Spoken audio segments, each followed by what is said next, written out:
నమస్కారం ఘంటారావానికి స్వాగతం. ముందుగా ప్రధానాంశాలు. పాక్ పౌరులకు వీసా సేవలు నిలిపివేసిన భారత్. గడువు ముగిసేలోగా దేశం విడిచి వెళ్లిపోవాలని ఆదేశం.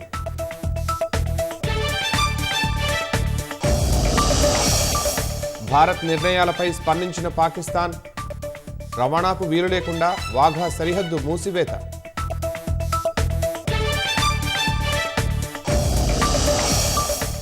ఉగ్రదాడి ఘటనపై కాసేపట్లో అఖిలపక్ష సమావేశం. పాకిస్తాన్పై తీసుకున్న చర్యలు వివరించనున్న కేంద్రం.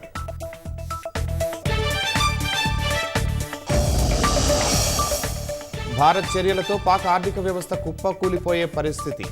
సింధు జలాల ఒప్పందం రద్దుతో తాగు సాగునీటికి కటకట. సీతారామ ఎత్తిపోతల పథకానికి సాంకేతిక అనుమతులు సిఫార్సు చేసిన కేంద్ర జల సంఘం సలహా మండలి.